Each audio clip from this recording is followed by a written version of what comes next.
Assalamualaikum warahmatullahi wabarakatuh. Perkenalkan, saya Safira Kurnianunisa dari kelas B Universitas Muhammadiyah Kudus. Pada kesempatan ini, saya akan mempresentasikan materi mengenai retardasi mental pada anak. Definisi retardasi mental menurut Sebastian dalam Suciningsih dan Ranum tahun 2014 yaitu retardasi mental adalah keterlambatan perkembangan yang dimulai pada masa anak yang ditandai oleh inteligensi atau kemampuan kognitif di bawah normal dan terdapat kendala pada perilaku adaptif sosial. Kemudian menurut Kumar, Sim, dan Si tahun 2016, retardasi mental adalah ketidakmampuan yang ditandai dengan fungsi intelektual yang rendah, dengan IQ kurang dari 70 dan dalam hubungannya dengan keterbatasan yang signifikan dari fungsi adaptif.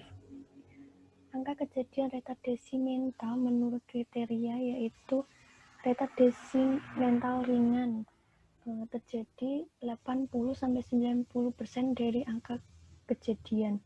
Kemudian RM sedang terjadi 12% dari angka kejadian.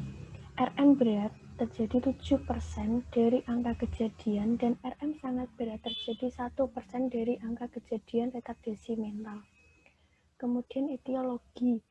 Secara organik ada beberapa faktor yang mempengaruhi. Yang pertama, faktor prekonsepsi yaitu kelainan kromosom atau trisomi 21 yang biasa disebut dengan Down syndrome. Kemudian faktor prenatal yaitu kelainan pertumbuhan otak selama kehamilan, adanya infeksi, zat teratogen dan toksin, dan disfungsi plasenta. Kemudian faktor perinatal yaitu prematuritas, perdarahan intrakranial, asfiksia neonatorum, dan lain-lain. Kemudian faktor postnatal, adanya infeksi, trauma, gangguan metabolik atau hipoglikemia dan malnutrisi. Kemudian non-organik, terjadinya kemiskinan dan keluarga yang tidak harmonis, adanya sosial kultural, interaksi anak yang kurang, dan adanya penelantaran anak. Faktor lain yang menyebabkan terjadinya retardasi mental yaitu keturunan, pengaruh lingkungan, dan kelainan mental lain. Manifestasi klinis retardasi mental yaitu adanya gangguan kognitif, lambatnya keterampilan dan bahasa, gagal melewati tahap perkembangan utama, kemungkinan lambatnya pertumbuhan, kemungkinan tonus otot abnormal, dan terlambatnya perkembangan motorik halus dan kasar. Nah, komplikasi. Pada retardasi mental yang sudah terlampau parah, risiko komplikasi berikut semakin besar untuk terjadi, yaitu adanya gangguan kejiwaan, gangguan konsentrasi, gangguan pendengaran, gangguan penglihatan, terjadinya autisme, kemudian gangguan suasana hati, gangguan kemampuan motorik yang menyebabkan terhambatnya kelangsungan hidup sehari-hari, kemudian terjadinya kejang-kejang. Pemeriksaan fisik penunjang yang biasa dilakukan kepada pasien atau anak penderita retardasi mental yaitu pemeriksaan kromosom kariotip, kemudian EEG, CT, dan MRI, titer virus untuk infeksi kongenital, serum asam urat, laktat, dan piruvat darah, analisa enzim lisosom dan leukosit atau biopsi kulit, kemudian pemeriksaan urin.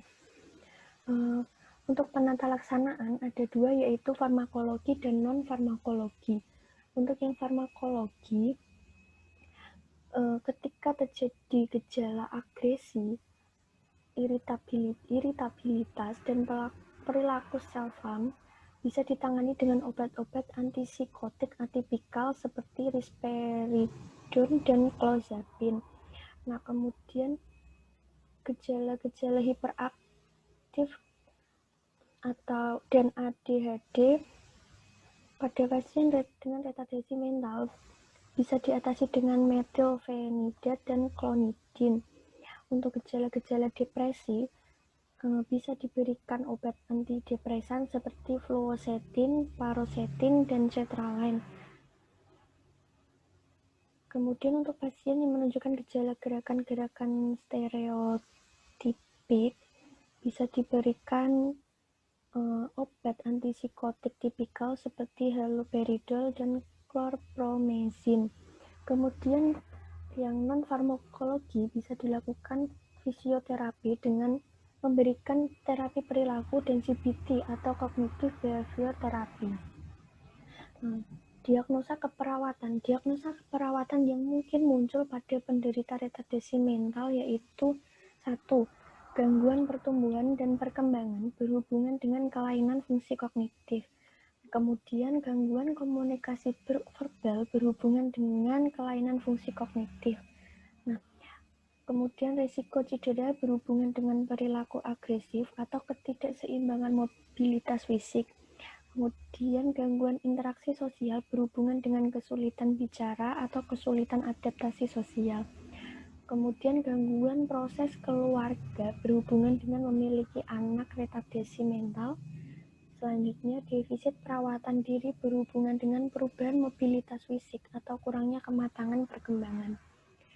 Intervensi yang biasa diberikan kepada penderita retardasi mental yaitu kaji faktor penyebab gangguan perkembangan anak, kemudian identifikasi dan gunakan sumber pendidikan untuk memfasilitasi perkembangan anak yang optimal. Kemudian berikan perawatan yang konsisten, tingkatkan komunikasi verbal dan stimulasi taktil, berikan instruksi berulang dan sederhana, berikan reinforcement positif atas hasil yang dicapai anak, kemudian dorong anak melakukan perawatan sendiri.